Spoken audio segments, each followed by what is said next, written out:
avec le pasteur Samson Zungwa Bongaga. Donc nous allons parler sur le thème et puis il y a eu beaucoup de questions. Vous poser la question. On va aussi procéder à quelques chansons, mais avant, toujours le pasteur Samson rapidement. Et d'abord Junior KBA, d'Akoti Nakomimabiso, na moi dans mon cours, il y a tout côté na présence en Zambé. Et puis Tokozonga pour inviter Nabiso, le pasteur Samson Zungu Yabo Gaga. Encore une fois, je dis bonjour pasteur. Bonjour Nzambe azwalokumu nazopesa mboti na bandeko baso bazolanda biso na kati ya chaîne na biso oyo Nzambe azwalokumu vraiment ba oyo baza kolanda biso basimba ba Bible na bango pamba te tolingi Bible nde loba. Merci. Voilà, merci Bible loba pasteur, prier sans cesse. Et apparemment thème nayo et ils ont révélé battement rambelé bamsusu bazo sepelate bamsusu. Et je trouve que, en tout cas, c'est ce que j'allais un peu demander à la déconnexion à Zolanda Bichon. Si vous êtes pasteur, évangéliste, vous voulez donner un point de vue, ceux qui m'ont allé qui apprécient donc thème naïe, tout débat trango, yo ce qu'on a pour contribuer, c'est mieux de contribuer, de ne pas dire que non, il faut y avoir un tête. Donc, si vous avez un tête, yo y a qu'à sa vie au contraire, na makambo ya zoloba, parce qu'on parle toujours de la parole de Dieu. Pasteur Samson, vous en avez.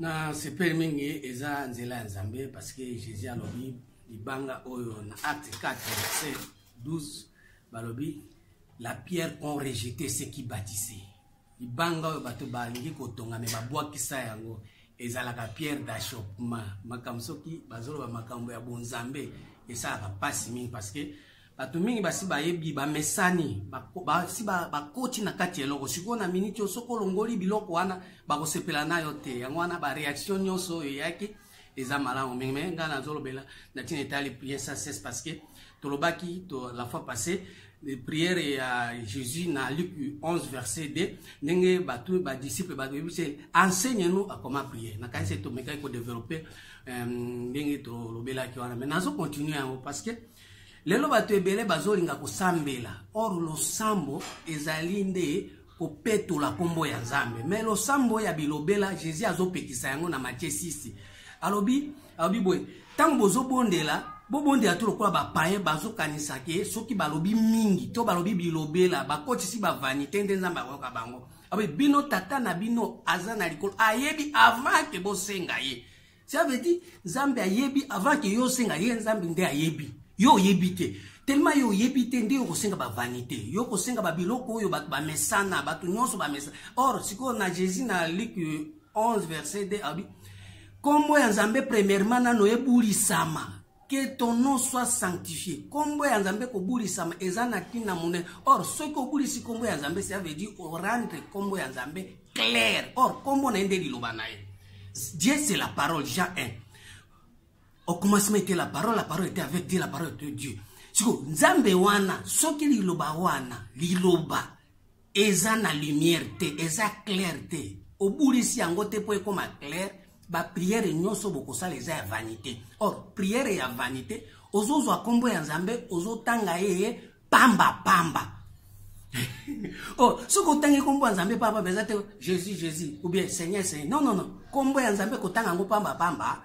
Eza kotanga Bible koloba bilobela otangi Bible olobi makambo na yo olobi buzoba olobi makambo nyonso bato bayebi ozotanga kombo ya Nzambe na biloko ezanga te na kati ya vanité otangi Bible olobi makambo na biso bato makambo tomesana makambo bato bayebi bato nyonso bayebi or kombo ya Nzambe ezali kombo ya bosanto yango wana Bible ezosenga biso tango ozolinga kobonde avant ya kobondela petola nano kombo na ye bongisa nano yo na Nzambe oyo ezana na boyebi po tango kozana na boyebi nde règne na ye koya tango règne na ye koya azui pouvoir likolo na yo nde akobanda ko exécuter siko makambo yo ya ye ya yote puisque yo susi na yo ezali otindela bato moto yo susi na yo ezali Nzambe asala ka lelo mardo za musumuki momeli bangi momeli masanga kwiti Nzambe asala kaka Nzambe kosala po yo oza mutoyo ko intimider Nzambe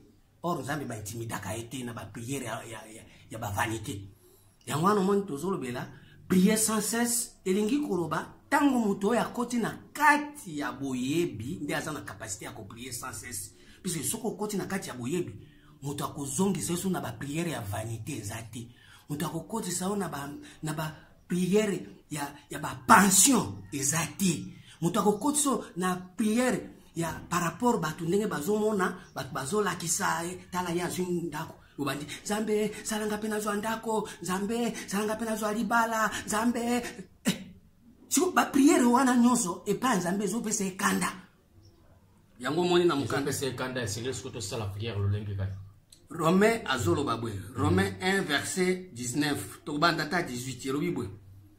La colère de Dieu s'est relevée du ciel contre toute impiété et toute injustice des hommes qui retiennent injustement la vérité captive. Or, la vérité, ce n'est que la lumière. Ce que la Bible dit, vous connaîtrez la vérité et la vérité vous enfranchira, vous serez réellement libre. Mais si vous avez la vérité, non, vérité, vérité.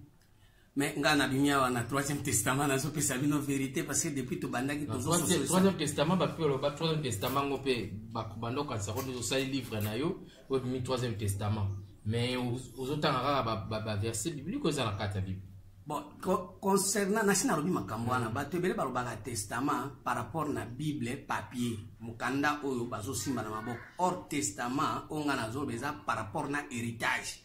Héritage à premier testament ezali, héritage à deuxième testament ezali, héritage à troisième testament. Mutu nyonso asala ka testament ezali pona intérêt ya héritage. Siko Nzambe na testament na ye atika ka ba héritage. Bato ba héritage na premier testament na sina expliquant ba héritage loi, na deuxième testament ba héritage grâce, troisième testament bazo hérité pe na justice ya Melchisedec sero Hébreu 7. Na sina loba makambo wana. Mais batunde tellement basi bakoti na kati ya molili bati molili bulu badindisi bango bazui Pierre bakotisi na prison bakangi boloko babi Pierre akobima te or Pierre nde boyebi na ndenge tozoba boye tozokota siko na Pierre to longole na boloko po ete bato bakoma na Pierre boyebi Jésus alobi 7 Pierre je bâtirai mon église na kati na boyebi ndenga na kotonga église na ngai na kotonga église na ngai na kati na ignorance te so gozaba ignorant église Nzambe zate Matthieu 16 verset 18 abi ba porte à séjour des morts ko fungwa makaisusu te lelo ba porte à séjour des morts zo fungwa na ba radio na ba télévision pourquoi parce que Pierre ezate so batu bazana boyebi ba prière ya mbilinga ba prière ya buzoba ya bolole ya ba vanité e ko fungwa makaisusu te parce que yango ndezo mema batu na séjour des morts parce que mutu nyonso azo sala ba prière ya vanité mutu nyonso azo sala prière ya ba ambition ba pose ele ki tellement makambo ele ke bele na mutu akomi ko sala ba prière kilikili or prière ezeloko ya mutu ya na kati na Nzambe mutu azo sala prière eza mutu oyo aza na communion na Nzambe or poza na communion na Nzambe poza na boyebi mon peuple périt faute de connaissance. Dieu aime la connaissance plus que toute autre chose plus que lelo nyoka zo sakana na bato pourquoi parce que boyebi ezate soki boyebi ekoti so bato akoti na kati na connaissance nyoka maele ya mbilinga mensonge ekozwa esika lisusu te mais lelo mensonge etondi pourquoi parce que bato bangi boyebi te yango moni prière au biso tozoye sabino na Luc 11 verset 2 eza ya ko sanctifier comme Nzambe c'est-à-dire quoi ko komisa kombe ya Nzambe propre ko komisa kombe ya Nzambe lumière ça veut dire ko yebisa bato liloba Nzambe bosembo na tanga numéro Romains 1 verset 18. La colère de Dieu s'est relevée du ciel contre toute impiété et toute injustice des hommes qui retiennent injustement la vérité captive. Car ce qu'on peut connaître de Dieu est manifesté pour eux. Dieu leur ayant fait connaître. En effet, la perfection invisible, de Dieu, sa puissance éternelle et sa divinité se voient comme à l'œil. Depuis la création du monde, quand on les considère dans ses ouvrages, ils sont donc inesquisables. Bato bakangi boyebi, Nzambe sikoyo azoba ako eskize bangote, puisque boyebi ezeloko ya mutuya. Yango moni tozoba mukanda Nzambe zoba na mukanda ya Luc 11 verset 52, abi bakangi porte ya royaume ya science. Bango moko bazokota te, balingi pe bato bakota te na kati ya porte wana. Bangika bato so batikala libanda. Yango moni Jésus azoba soko lingi obondela na Matthieu 6 verset 6. Kota na chambre, siko porte ya chambre wana fungola yango bato bazana ngote. OK. Tinda na noketa. Parce que fungola yango bato bazana ngote siko zali wana.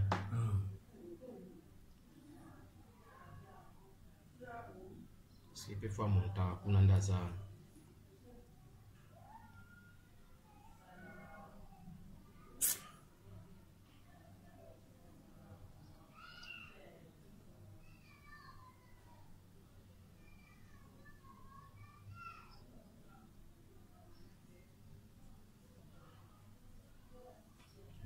là tu vas continuer le temps côté pendant résoudre un problème c'est trop bien bandé tu continues pendant côté na chambre or ce que côté na chambre kanga porte kanga fenêtre porte nini ya séjour de mort porte nini ya ba prière ya vanité or porte na biso ezali tango zo fungola monoko no zo ngulukuloba eba ko zo funga déjà porte puisqu'il appartient Bible, la mort et la vie sont au pouvoir de la langue. Quiconque en aime mangera le fruit. Si vous voulez que vous ayez besoin de faire un peu de prière, vous avez déjà porte. Vous avez porte. Même koyoka, ils ont façon de faire un makambo. Ozoyoka makambo mususu bondela tindika moto zikisa nini. Obandi ko zikisa. Biloko zo zikisa pe oyebite. Ozo Satan ozo zikisa. Oyebi pe Satan angote. Or, Jésus a dit que Pierre arrière à moi, Satan, puisque tes pensées ne sont pas les pensées de Dieu, ce sont les pensées des hommes. Nous tous nous sommes dans ma moto déjà dans Satan. Mais yo otiki kuluka koye baba kansia moto po o nyata Satan. Mais au kandi ma kansia moto zo sale là, mais ozo elaka ko nyata Satan, ozo makolo na yo, o la ta ngo sapato numéro 39, numéro 40, ndio zo nyata Satan. Bango na Satan wazo mona bi o bato bazaba bolole ya mo tout le temps ba bengaka akendeke te azonga kana ya mo zo mona tozo basiko connaissance et ensemble bi puisque ayant connu Dieu ils ne l'ont pas glorifié comme Dieu, ils ne l'ont pas rendu grâce, mais ils se sont égarés dans leurs pensées et leur cœur sans intelligence a été plongé dans les ténèbres. Ya mo mutu azana kati ya molili azana kati na ignorance. Comme Nzambe za sanctifié te, comme Nzambe za éclairé te, comme Nzambe za glorifié te, abandi prière ignorance, il y a ténèbres, il y a boutou, c'est-à-dire comme tout ça prière ignorance. Comment prière ignorance nous côté ça parce que au lobby makambo ya prier sans cesse. Prier sans cesse et exact que non il faut mutu azwa ba tonaye et abanda ce qui pendengeni. Mais pasteur Samson apparemment jusque-là, au Mexico, pour expliquer, tu es sur d'abord la prière, d'abord prière et puis comment prier sans cesse. Est-ce qu'il faudrait attendre les lots? Tant que c'est là qui va nous, quand on est aussi la bango, là nous sommes dans l'Ancien Testament. Nous sommes revenus sur Nani dans le Nouveau Testament.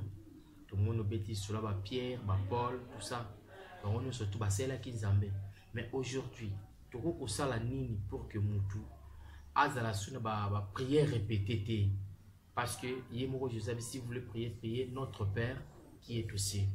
Quand le même Jésus dit si vous me voyez directement vous voyez le Père. Donc c'est-à-dire si on a sengelo et pas Jésus directement et ça c'est déjà exaucé auprès du Père parce que c'est à travers Jésus que tu as sauvé. Yemoko ne kulus après donc vous savez que le Père ma mission est accomplie, tout est accompli. C'est-à-dire que Jésus est venu sur la terre pour une mission. Mission de Jésus, c'était pour sauver la nation, pour sauver les peuples. Donc des captifs, mais aujourd'hui nous sommes appelés chrétiens, c'est à cause de ce Jésus. Mais lorsque, il faut prier sans cesse là, demeurer à prier toujours au nom du Père. On ne va pas terminer toujours avec le nom de... Oh, Jésus dit, lorsque vous me demandez, donc directement vous demandez à mon Père. Donc c'est Jésus et notre canal. Mais il peut vous expliquer, ce jeu est bâti au fur et à mesure, parce que lorsqu'on voit Jésus, c'est Dieu lui-même. Alors, na mon ici quand tous aux à d'accord, tu n'as pas auditeur, bazo mais un peu ko benga pour bazo un peu moi éclaircissement. Mukanda Jean 16 verset 24. Alors Bible. Jusqu'à présent vous n'avez rien demandé à mon nom. Demandez et vous recevrez afin que votre joie soit parfaite. Jusqu'à présent, Jésus de Moutouazorba.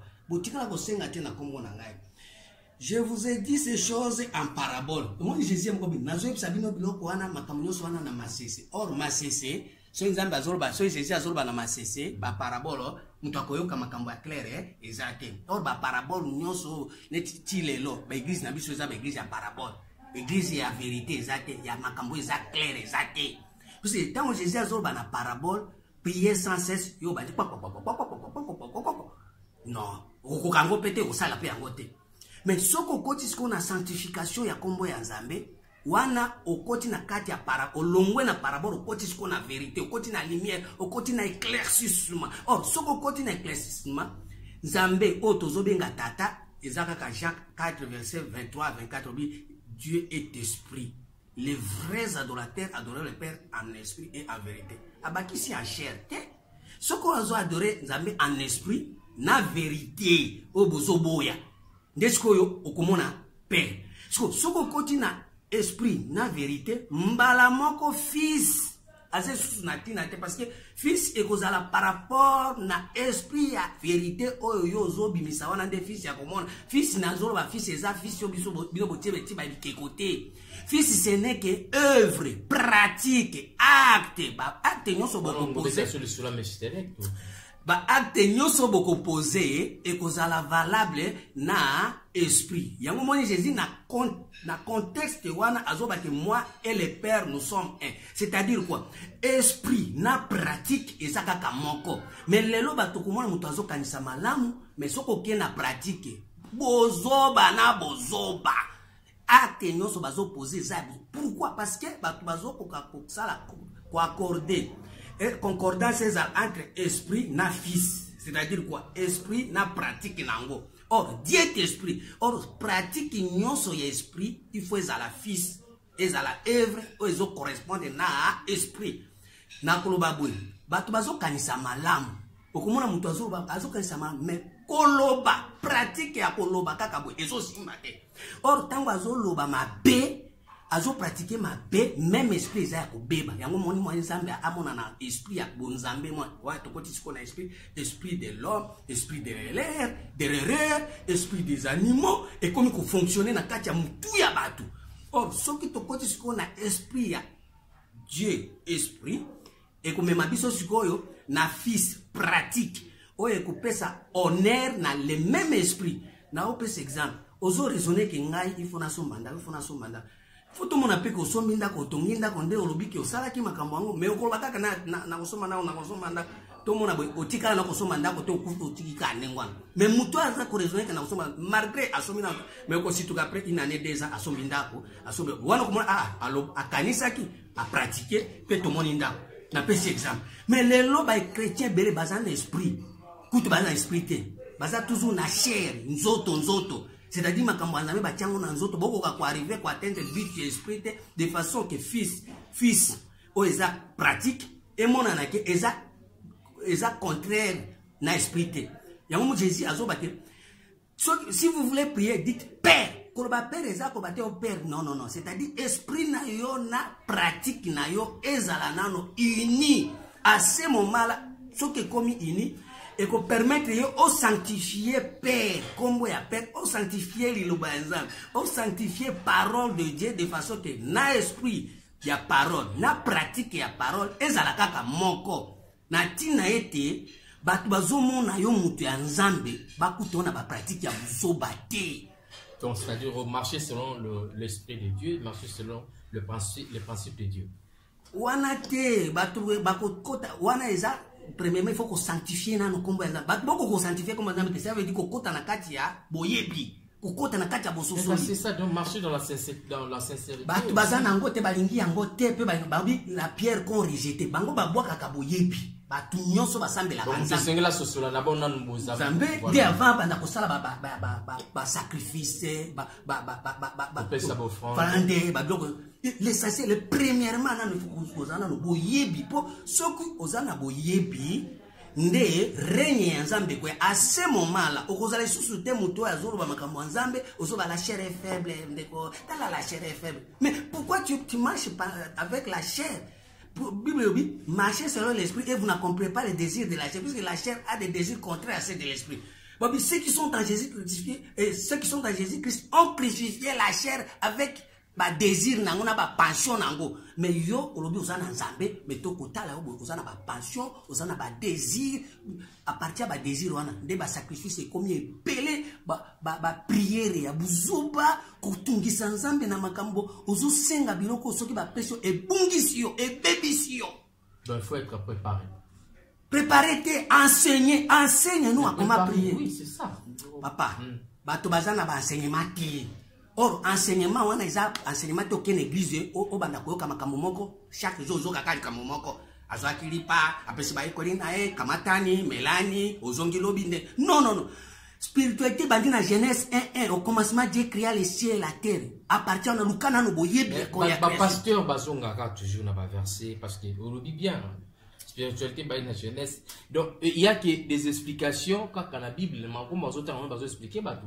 Oyo kolongola te que non soki yeso tambola ki kona mai mutate yango lelo pona yo ke no faut to longola to mpanzi. C'est ça parce que soko yo bi yeso tambola ki kola mai il faut te bato kola sa bango nenge yeso tambola ki kola mai exact comme les exemples appelle si mais les exemples te za réalité Jésus tambola ki kola mai. Non, ces exemples réalité salama na makambo salama. Et salama te liloba nzambe ezana bon moyo. Ils ont parole vivante. Ils ont les bangos, ils ont bougé, ils ont ça, ils ont makamouté les cas. Bible de Genèse à l'Apocalypse, ils ont makamouté les cas. C'est la réalité. Romains 15 verset 4. Et le Bible.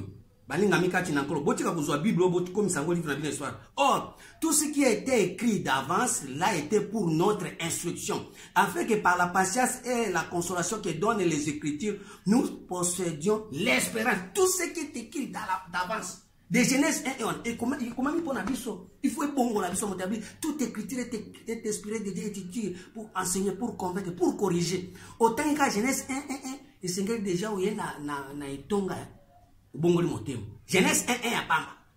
Au commencement Dieu créa les cieux et la terre. Et ça verset mo bongola motema otiki makamnyo sa buzoba. Mais lelo, ils ont histoire, parabole. Yangwana omoni lelo komba za bazo ko bongola motema te bako bonga ne biso ya pasteur boko ko changer ba to ko changer ndenge ni tozana ba prière ya buzoba tozo intoxiquer nzambe na ba prière ya force na biso tola kisakinga na za vraiment na force na makasi na ngai o na lobby nzambe ko sana maselo makasi na eza makasi nzambe te. Or toujours il faut demander la volonté de Dieu lorsqu'on prie. Les atégeنا to banda ko imposer nzambe mutu imposer nzambe te mutu asenga ka toujours volonté nzambe. Papa, volonté nzambe na mboka na biso ko simba te parce que volonté nzambe premièrement et okuko ya jamais na bato baza terre à terre. Nzambe atia ki lumière, ba luminaire na ciel. Soko au matin na niveau ya ciel, ndio ko nzambe, mais soko za terre à terre ba nzambe apesa ngo diable. Abi diable a mati sur Jésus à la kisi bo continuer sur la terrestre ebisi o epesa melinga soko fuka melinga na opesa yo Jésus na ofuka mela ote po Jésus ayebi mutu nano alongona no terre à terre bato balingi ba matea ya biloko kaka ya buzoba nde omona wana église etondi bato pasteur na biso pona po bazolobela bango makambo ya terre à terre mais soko lingo matisa bango na niveau ya dimension moko ba banda ta kozwa moi réflexion bazwa moi discernement balingi ba parole ya discernement te benga nde Jésus baka kendeki na mai bakeke mbala moko na mai or mai wana ezali na niveau mususu ya dimension ya parole o esengeli oyo kayango o sale la paix yango mais lelo ba congolais ba chrétien nyonso balingi makambo nyonso za terre à terre à ce moment là moi ba yo kanzambe zate boko yoka ba prophète boko yoka ba ange mais boko tika la koyoka éternel. Or éternel oui, tout ce que Dieu fait durera toujours, il n'y a rien à ajouter, rien à y recracher. Dieu agit ainsi afin qu'on les craigne. OK. 081 0046 990 081 0046 990 c'est notre numéro de téléphone. Oyo obenga otindi SMS na yo au PC proposition na yo par rapport prière sans cesse que nous sommes en train de parler avec le pasteur Samson Zunga Bongaga donc sur la bongo tali bongo le sambo sambela hein, donc kotikate donc c'est ça c'est qu'on continue na sambela mais pasteur azope sa point de vue na yo pozali au sein de Zambé au monde qui il faut contribuer na oya zoloba et puis le bien surtout le côté to back s'appelle le côté sous communication back to zolongola petit point de vue na yo sur 081 0046 990 mais to kotanga na ba quelques SMS au bandeko ba komel biso et puis to zonga na pasteur aussi Tout le temps, on va SMS. C'est déjà 25 minutes. Ok, d'accord.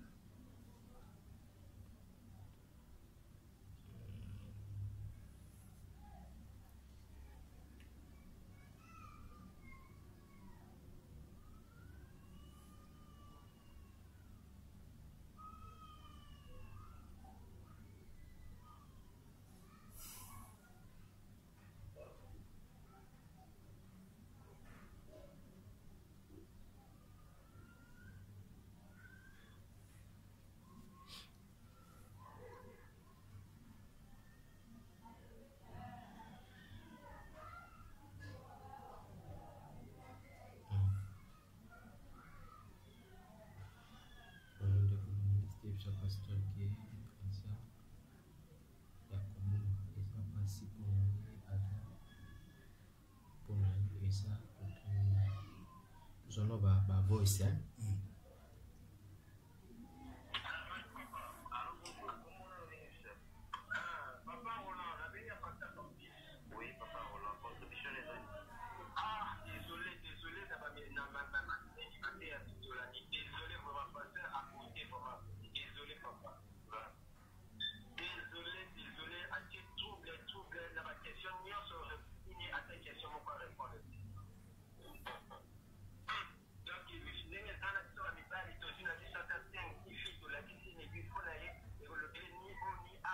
On a par rapport au baki à watu wote na suka. Par rapport au baki pona ba dot wana.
Répondre na oya. On code ça.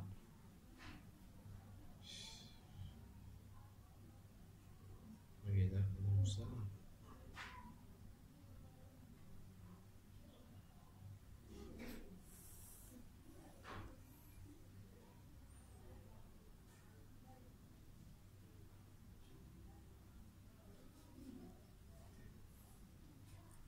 Voilà. Tu as deux questions, tout le monde. Attendez, tout le monde. Tout le monde bien.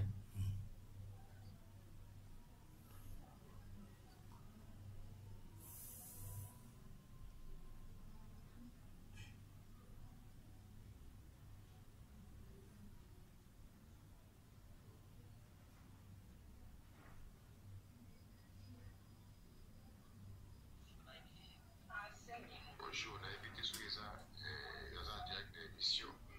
Pasteur Azoro, parce que Pasteur Samson Azoro, qui est ce que je vous ça y est, sous Yesu, maintenant, Philippe, et par le biais de Yesu, montre-nous les pères, Yesu, le biais.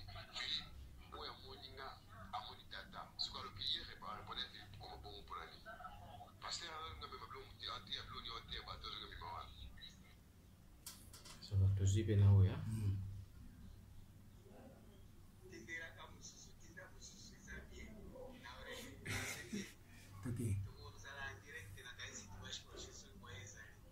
Oui, Moninga, Monitata. C'est Roger 14. Ok. Je soutiens.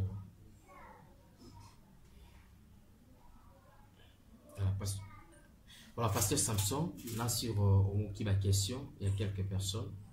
Et tout ça, on a papa Thomas Patrick Kingabwa, na de comme Swami Balé, papa Thomas lobi que prier sans cesse eza moto yo ayebi ayambi Yesu ayambi Nzambe ayambi Yesu okola kola pe obikisi na ye wana nde ezali eza teke no kosambela butu pe moi ndeko mosusu abengi apesi esika bengeli te mais alobi que le pasteur ozotia so na confusion eza que ntango Jésus alobi que bazali na bayekoli na ye bayekoli balobaki non Père enseigne-nous à celui qui m'a vu a vu le Père. Voilà.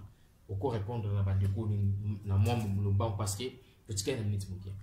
Zamba zolo kumu ndeko ba réponse ba pesi wana ba pesi yango par rapport na elobeli.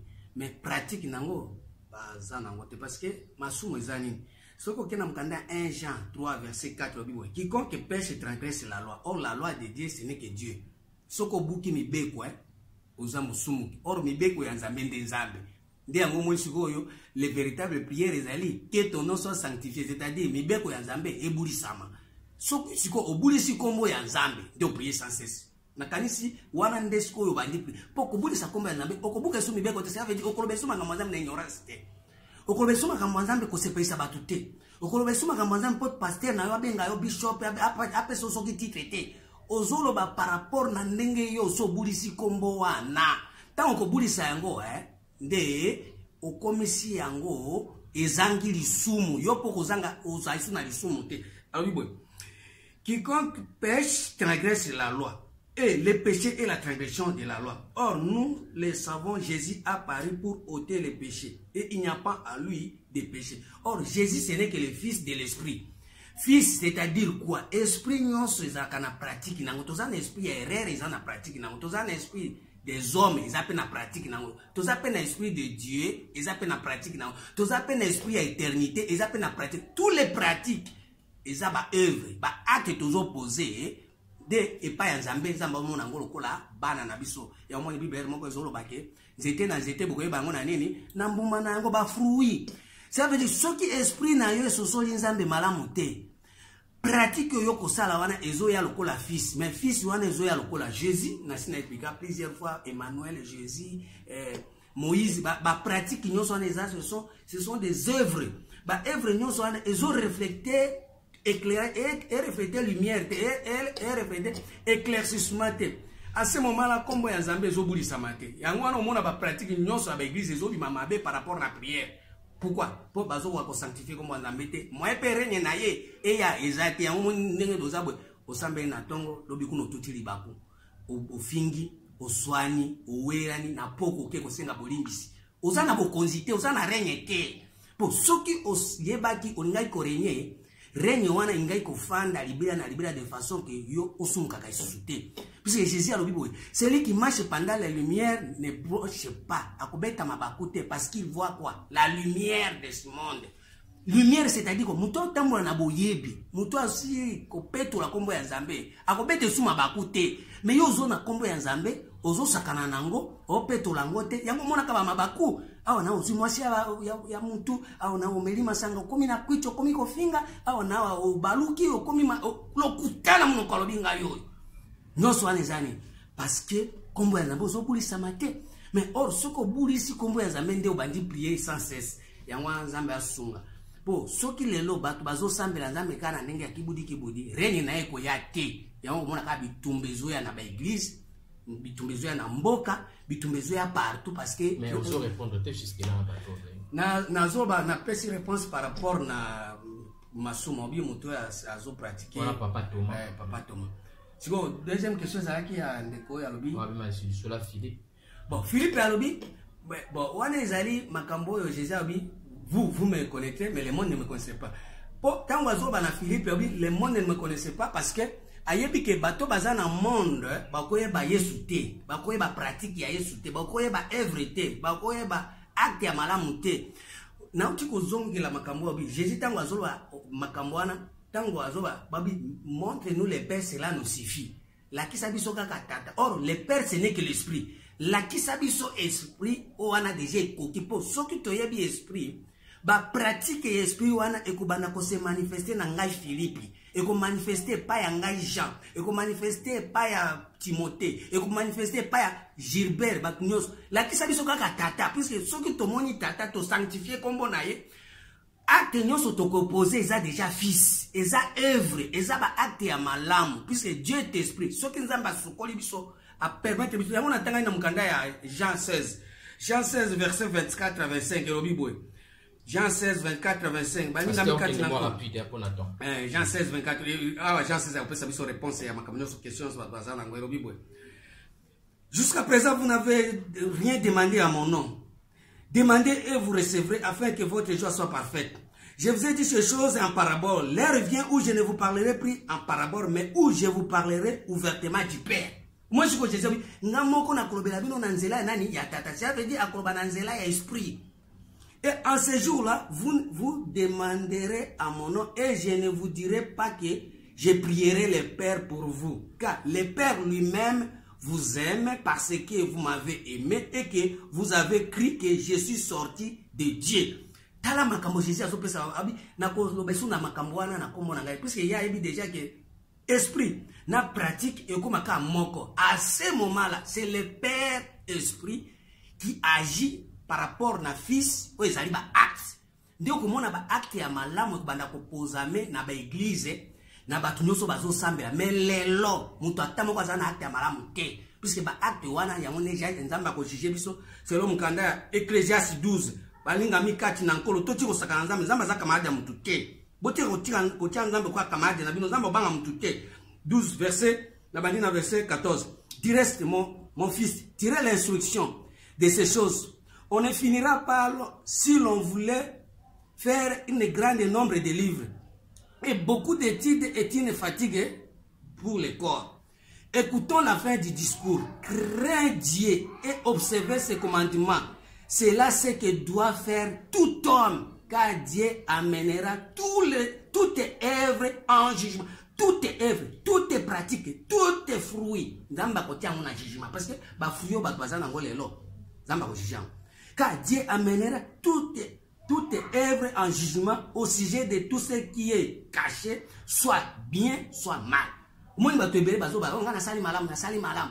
Zamba, on a jugement. Pourquoi? Parce que comme on est à Kobuli Samate, mais yo sala malam. Oyebi makamba zambete, mais ba pratique aux sala wana sala mondeni. Si ko jugement, yeko zamba ko juger ba bulamu wana. Malam wana zamba ko juger, mais yo aux sala malam.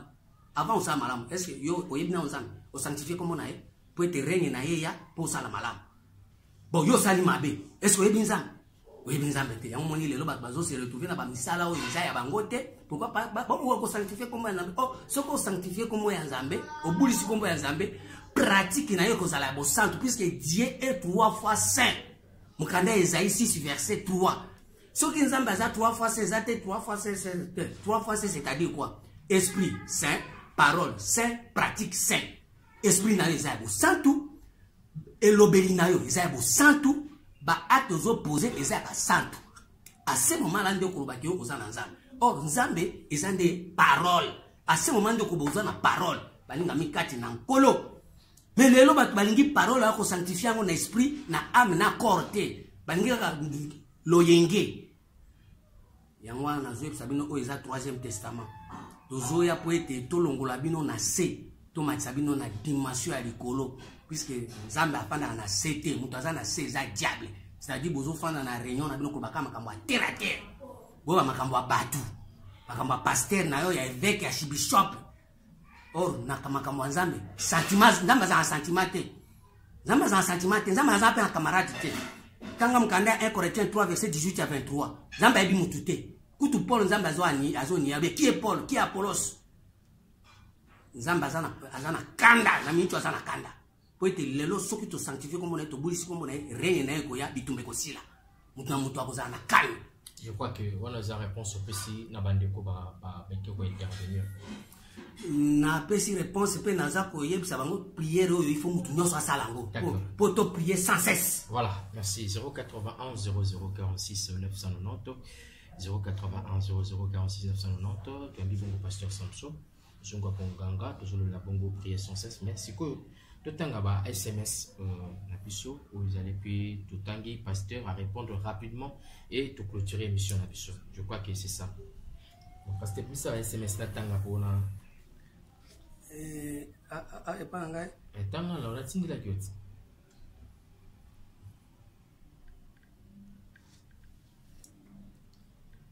quand même minute minaza. Est-ce que vous avez Oui, il est quand même là.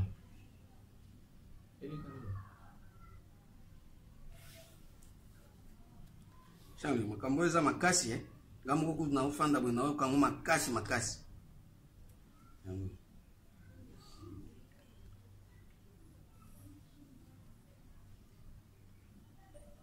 Bonjour les co-journalistes, Yebisa Pasteur Samson ke aza Yakobunga eza pasi ponaye aza eza pasi ponaye aza na doctrine nini. Pasteur Samson a la doctrine nini? On répondre rapidement. Dans la doctrine ya Melchisedec, roi de Salem, roi de paix, moto ya ye na sacerdoce royal. Doctrine na biso oyo tozopesa lelo ezali na tata te, na mama te, eza na ebandeli te, eza na suka te, eza libanga ozota na likolo na puya mutu te. Doza kobunga te.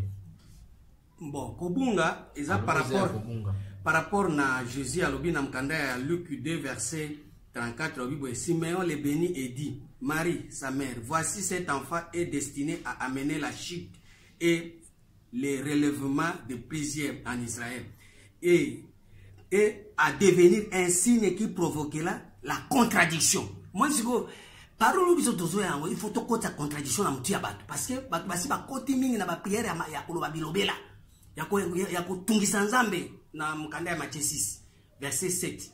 Babi ba komi tungisa ba tungisa nzambe ba païen. Tout le monde a une prière à païen parce que ba vanité le kebele.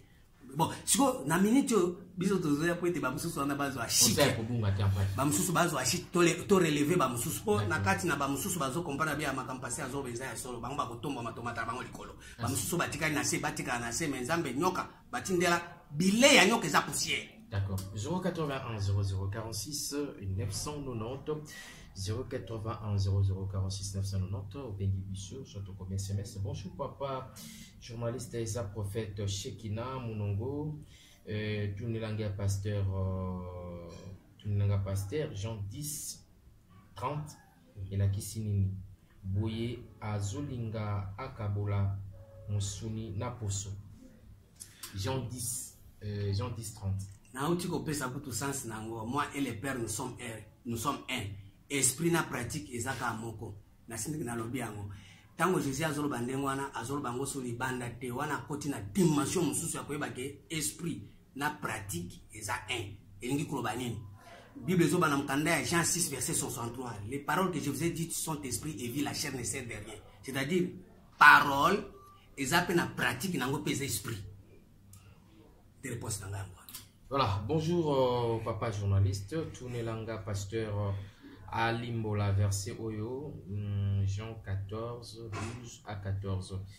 Et je rappelle 081 0046 990 081 0046 990 aux pasteurs, évangélistes. Vous voulez participer dans cette émission, c'est ça notre numéro, au Bengi, au petit commentaire Nayo, et puis pasteur pour répondre dans le copo sur sa émission. Na Jean 14, 12 à 13, eza verset on a confirmé en haut. Jésus a bien que en vérité, je vous l'ai dit, celui qui croit en moi fera aussi des œuvres que j'ai fait. Jésus a pour na tinetali œuvre pratique. Yango tozo beta c'était ba pratique nyoso tozo sala o ya ba prière ya buzoba. Samba ko Jésus yango. Siko il faut total la pratique et esprit o tozo linga siko to mema po ete ba œuvre na biso Nzambe a Jésus yango ke eza malamu. Pourquoi? Parce que pratique ya kotungisa nzambe na ba prière ya vanité eza nzambe te. Pratique ya nzambe tout ce que Dieu fait durera toujours.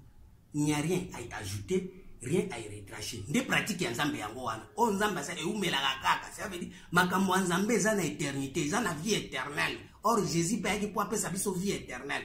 Mais ceux qui tozana ba pratique oyo, omoni lelo œuvre ezoumela te. Nzambe apesinga libala na pe panzani. Nzambe apesinga musala na ekufi. Nzambe apesinga voyage wana epesinga mikakatano.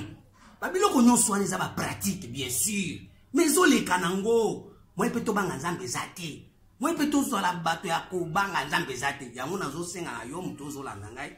Nzambe azolinga siko to kota siko na ndenge ya ko purifier comme na ye de façon que ba pratique na biso eza na éternité. Jésus azolo baboye.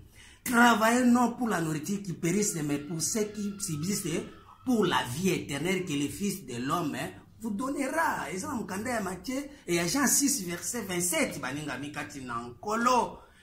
Pourquoi tu bois ba pratique ya malamu comme babiso na bomo ya seko, to lingika ba pratique ya vanité, puis to kumisaka na nzambe, to senga ka nzambe, na ba prière na biso ya kotungisa ka nzambe. Oh Nzambe, sunga milimo. Zambe molimo kambanga yoyo, Zambe molimo kambanga yoyo, Zambe abatoma.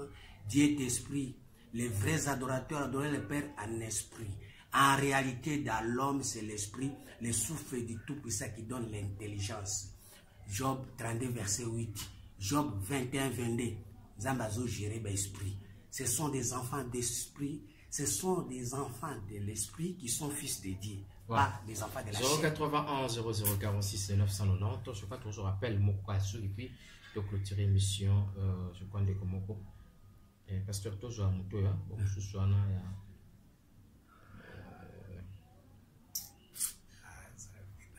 en tout cas, aux minutes, qui est vraiment. Oui, avec ma on va pas si on. Mais on se combien de sur on va. Voici Méon. C'est là.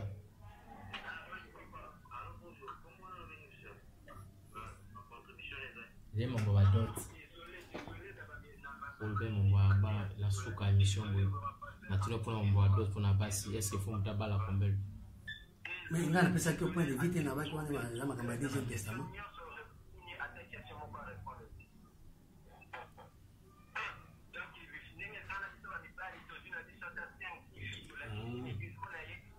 Parce que pas noté, les fiançailles.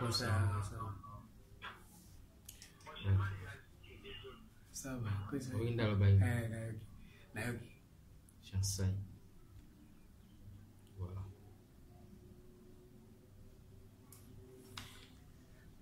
Pasteur Samson a sur l'année de Koyo. Moi, commentaire parce que à l'obéli trop plus mon fiançailles. Et au Lobat qui la fois passé, mais des poissons ici, quand même question pour avec un peu quoi qui est pour naïo, maîtrise à pasteur, on va pas représenter même 5-6, pas 6 au moins c'est peine à 5-6 mais bali, donc nous surtout, il faut interpréter par rapport à la question. La minute où aussi c'est déjà.